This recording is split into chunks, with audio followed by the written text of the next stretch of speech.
I especially want to thank our Air Force graduates today, folks. Thank you very much. Congratulations, ladies and gentlemen.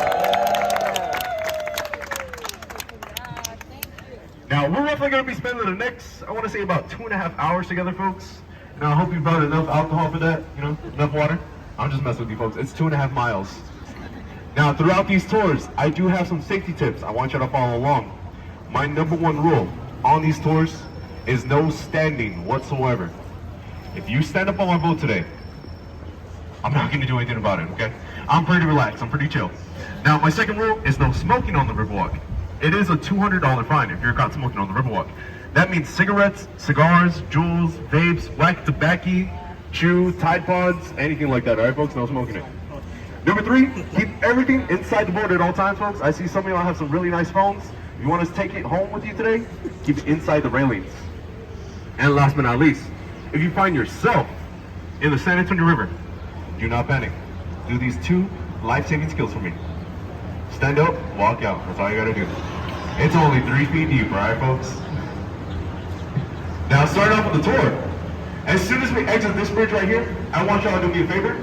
Look to the left and look all the way up. This next building is very flat.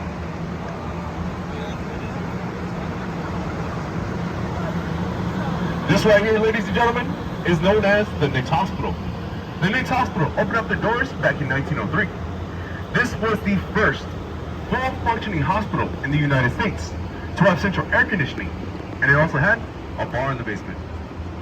It was the birthplace of the actress and comedian Kel Burnett, Lieutenant Colonel Oliver North, and a very famous country singer, folks, George Strait. Now, sadly, folks, the Knicks Hospital, they closed their doors back in 2019. It's a rumor it's going to be reopening as the newest hotel comes to the Riverwalk. Speaking of hotels, folks, in front of us, you will see the Hyatt Regency Hotel. The Hyatt Regency opened up their doors back in 1981. You look at it, it's actually a lot more wider than it is taller. The reason why they built it like that is because on the other side, the Alamo stands.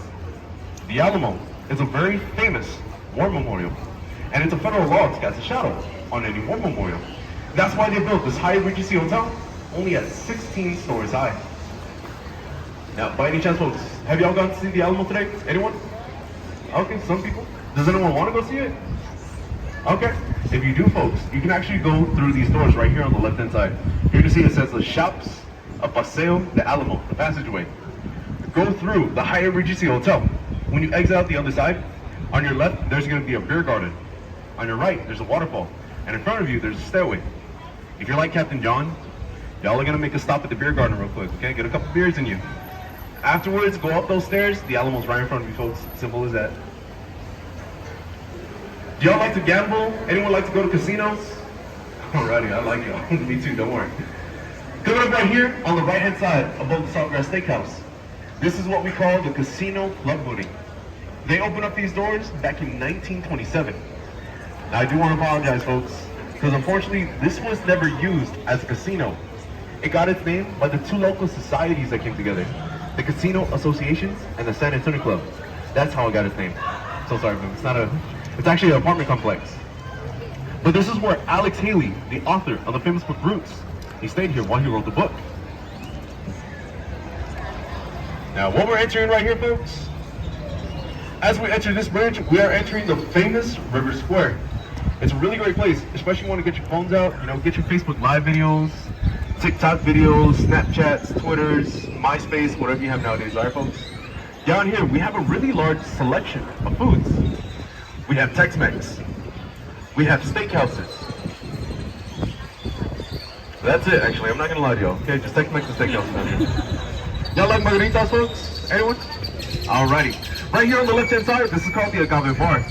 They are home of a 60-ounce margarita. That's half a gallon worth of alcohol, folks. They put 12 shots of tequila in there. It's pretty good, actually. I'm not going to lie. Now, believe it or not, folks, the first restaurant to be on the Riverwalk, it's not right here in the River Square. It's going to be coming up on the right-hand side. You're going to see it as we pass Commerce Street. This restaurant right here, ladies and gentlemen, is known as Casa Rio. Casa Rio opened up the doors back in 1946. This was the first restaurant to have riverside dining and river barge dining. See, more than 76 years ago, you would get on these boats called gondolas, and you would cruise around while you feasted, like kings and queens. If you look nowadays, on the right-hand side, folks, we do have this wildlife. Us boat captains like to call them tourists. They're in their natural habitat right here, all right? They are grazing. Now, we're not going to get too close to them. They get very aggressive, especially when they have alcohol in their system. Hey. Appreciate that.